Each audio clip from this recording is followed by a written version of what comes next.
Good morning, students. I am Kalpesh Patil, your subject teacher of Social Studies. Social Studies is also called as SST. Yes, so SST and Social Studies is the same. So विद्यार्थ्यांना social म्हणजे काय, सामाजिक, आणि studies म्हणजे काय की अभ्यास. तर आपल्याला समाजाचा अभ्यास करायचा आहे, सामाजिक शास्त्र अभ्यासाचे आहे. ठीक आहे ना. तर याच्यात कोणकोणते विषय येतात, तर याच्यात येतो भूगोल म्हणजे जिओग्राफी, त्यानंतर हिस्ट्री म्हणजे इतिहास, आणि नंतर सिविक्स म्हणजे नागरिकशास्त्र. तर मग या तीन विषयांपैकी सगळ्यात आधी आपण SST मध्ये अभ्यासणार आहोत हिस्ट्री.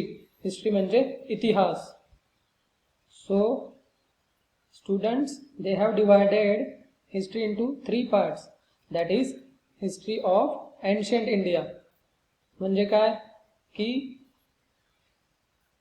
येस, जो आपला पुरातन काळातील भारत होता त्याचा इतिहासाचा अभ्यास करणे. Correct.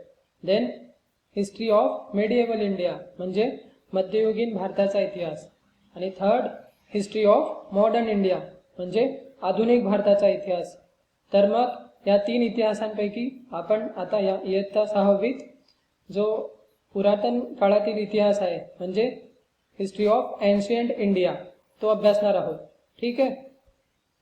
So students, now we have enjoyed history in previous classes, that how the king was attacked, then how he faced the challenge and won the war, then again some calamity was there, how people faced that calamity, like this. है की नाही. या राजाने त्या राजावर आक्रमण केलं, नंतर या राजाने त्याला उत्तर दिलं, त्याचंच साम्राज्य जिंकलं.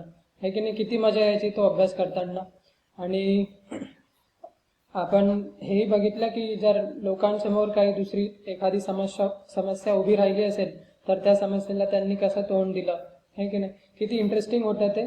तर आता जेव्हा आपण हे करतोय, हा जो हिस्ट्री ऑफ एन्शियंट इंडिया आहे म्हणजे आपला जो पुरातन काळातील जो इतिहास आहे भारताचा, तो अभ्यासताना आपल्याला एकूण 11 चैप्टर्स, ठीक है, हमें टोटल 11 चैप्टर्स पढ़ने हैं.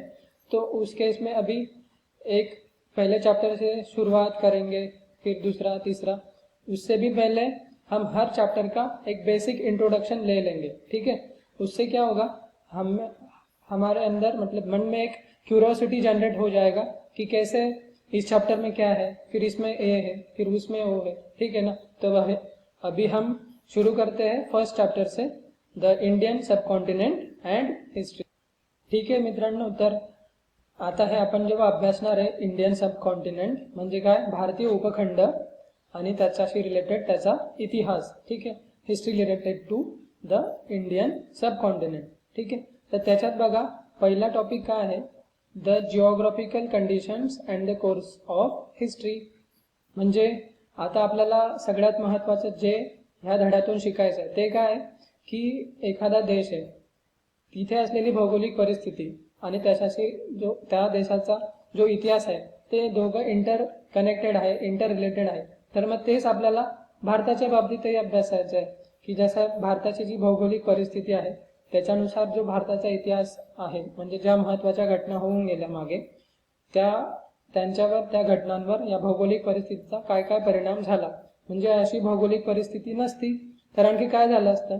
आणि आता आहे तरी असून सुद्धा काहीतरी असं काही विशेष होतं की तरी सुद्धा आपल्या भारतावर दुसऱ्या देशातले लोक आहेत किंवा राजे आहेत त्यांनी अटॅक केला, आपण पारतंत्र्यात गेलो, है ना. तर यासाठी काय काय होतं, काय काय कोणकोणते फॅक्टर्स जबाबदार होते ते सगळं आपल्याला इथे बघायचं. ठीक आहे. So while studying this history there are 4 important pillars. Which are those pillars? Time, space, then society and individual.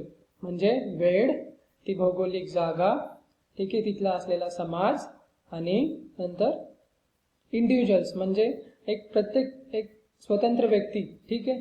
तर त्या व्यक्तीचा रिस्पॉन्स काय होता त्या परिस्थितीला ते आपल्याला अभ्यासायचं आहे.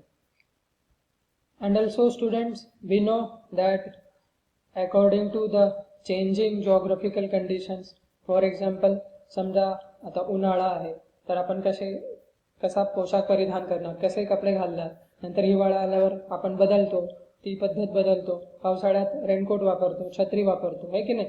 तर म्हणजे जी भौगोलिक परिस्थिती आहे त्याच्यानुसार आपला जे खाद्यपदार्थ आपण खातो म्हणजे जेवण, ठीक आहे, अन्न, नंतर क्लोथिंग म्हणजे पोशाख, आणि हाऊसिंग कशा प्रकारचे घरांमध्ये आपण राहतो, ठीक आहे, आणि कोणत्या प्रकारचा व्यवसाय आपण करतो, ह्या साऱ्या गोष्टी सुद्धा आपल्या भौगोलिक परिस्थितीवर कशा अवलंबून आहेत हे सुद्धा आपण या पाठात बघणार आहोत. ठीक आहे.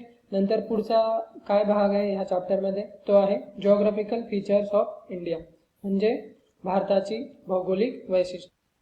तो स्टूडेंट्स वैसे देखा जाए तो बहुत सारे फीचर्स है जियोग्राफिकल फीचर्स इंडिया के, बट उसमें भी कुछ बहुत ज़्यादा इम्पोर्टेंट है. For example Himalaya, then Ganga Brahmaputra जो रिवर है, सिंधु रिवर है, उसका जो प्लेन्स है वो, देन थार डेजर्ट है राजस्थान में वो, ये और भी कुछ जैसे कि कोस्टल एरिया हो गया, फिर अंडमान निकोबार जो बेट है की नाही, हे सारे बेट.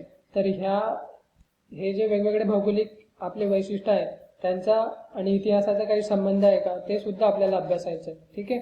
आणि तिसरा पार्ट आहे the Indian sub continent. Indian sub continent असं का म्हटलंय? सब कॉन्टिनेंट म्हणजे काय?